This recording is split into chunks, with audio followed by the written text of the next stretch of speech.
Tempo cirúrgico diz respeito a cada fase pré-estabelecida para a realização de uma determinada cirurgia. É o passo a passo de uma operação que é seguido universalmente por todos os cirurgiões e cada etapa deve ser cumprida para que a próxima etapa possa ser iniciada no momento da operação. E no vídeo de hoje eu vou falar sobre o passo a passo ou os tempos cirúrgicos de uma cirurgia de hérnia de disco operada pela técnica microtubular. Eu sou o Dr. Alberto Gottfried, médico ortopedista, especialista em cirurgia de coluna.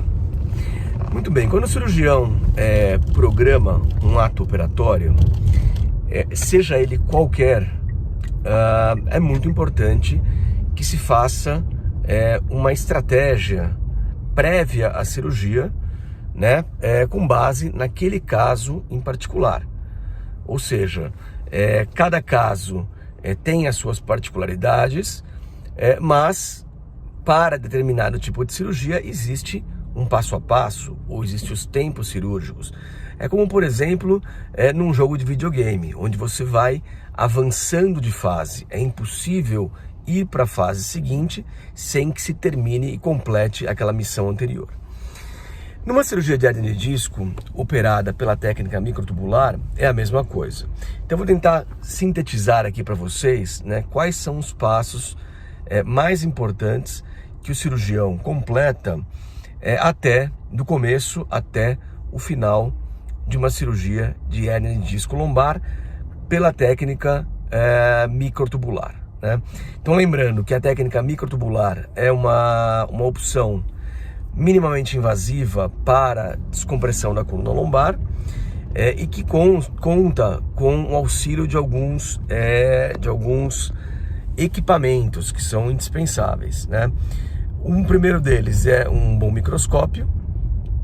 Segundo, é um conjunto de afastadores de cânulas, né? Cânulas de espessuras diferentes que servem para manter a musculatura afastada por onde a gente vai trabalhar.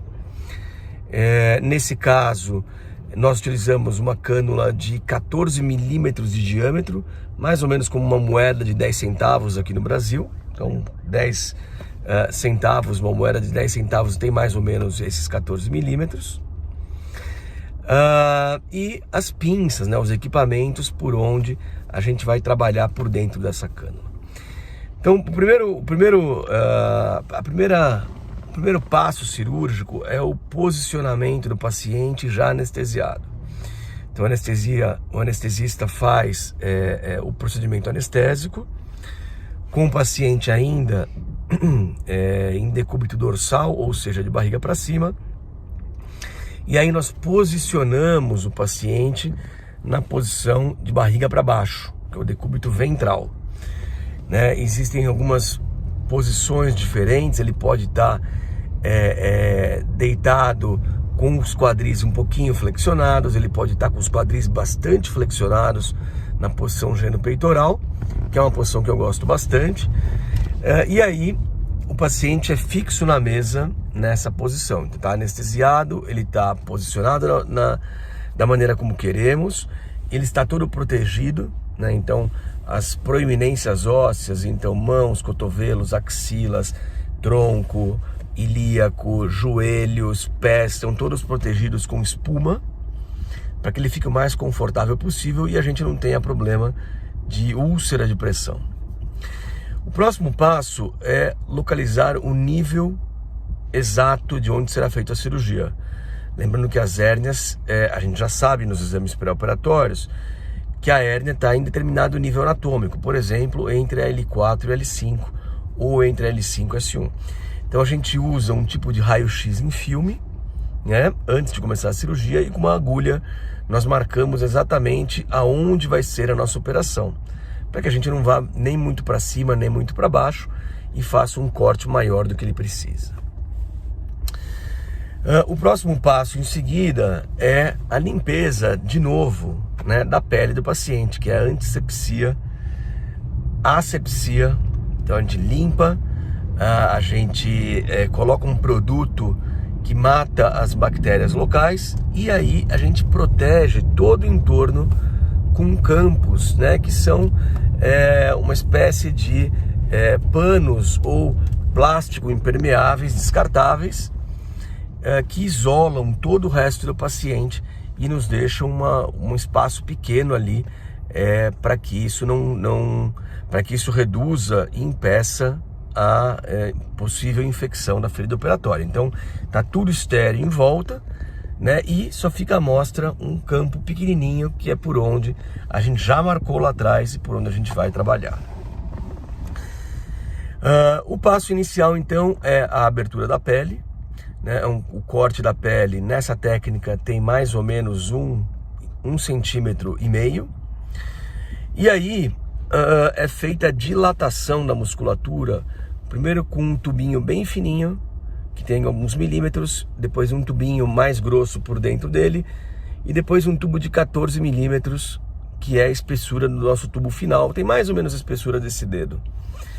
E aí é colocado esse tubo final, certo? Tem mais ou menos, depende obviamente de cada paciente, mas tem mais ou menos entre 5 e 7 centímetros de profundidade e um diâmetro de 1,4. E esse tubinho, ele é fixo num braço mecânico, que é uma espécie de uma dobradiça de metal que é presa na mesa, e isso fica lá sozinho preso. E aí o cirurgião pode fazer a cirurgia por dentro desse tubo. Então nesse momento é feita uma nova radiografia, uma escopia na verdade, para a gente checar mais uma vez se nós estamos no nível certo. E aí o microscópio é aproximado para que se proceda com o ato cirúrgico. O passo seguinte é a exposição da coluna.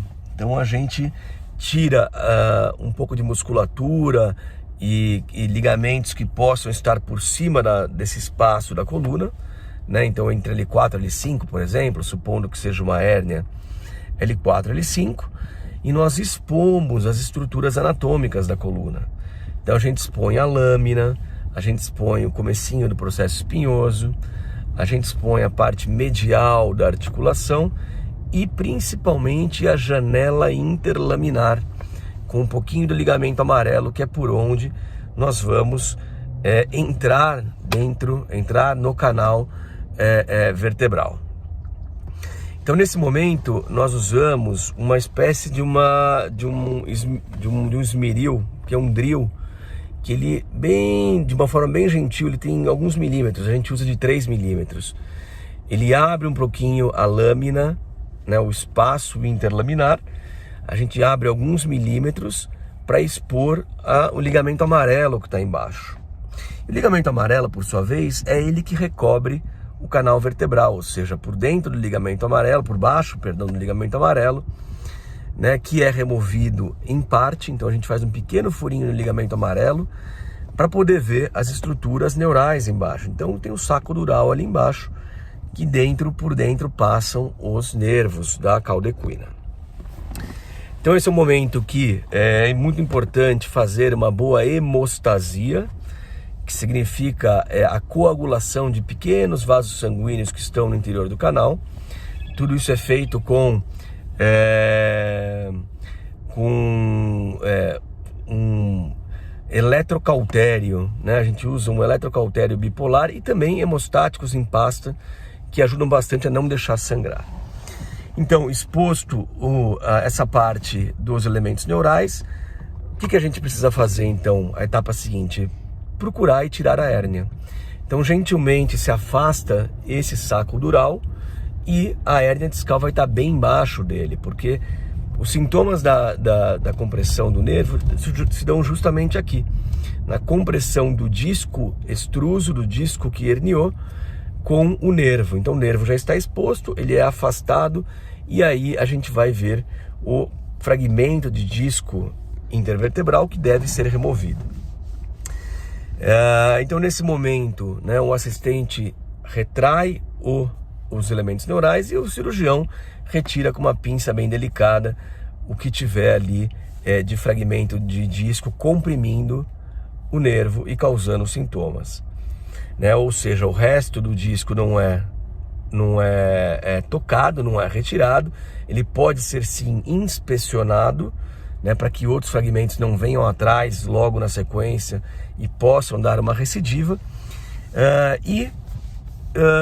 O ato cirúrgico principal termina, né? Essa é a etapa cirúrgica principal. A etapa seguinte é a hemostasia. Então, caso tenha algum vaso sanguíneo, ele deve ser coagulado nesse momento. E aí se procede com a retirada da cânula. Na hora que se retira a cânula, a própria musculatura toda vai aproximando, a cânula vai sendo retirada, a musculatura vai voltando para sua posição original, até que sobra um cortinho pequenininho de 1,5 cm na pele, e esse corte é fechado, é irrigado e fechado, sem colocação de drenos, e ele pode ser fechado de forma simples ou contínua. A gente prefere sutura contínua ou intradérmica e coberto com um curativo simples. Então, após isso, o paciente é desvirado para o decúbito dorsal novamente, né? O anestesista acorda o paciente e o paciente então é encaminhado, né? Aí, terminado o procedimento, o paciente é encaminhado para a sala de recuperação pós-cirúrgica para que possa fazer o pós-operatório e voltar para o quarto. Tá bom, pessoal? Então essas são as etapas, os passos cirúrgicos principais de uma cirurgia para hérnia de disco pela técnica microtubular. Um abraço.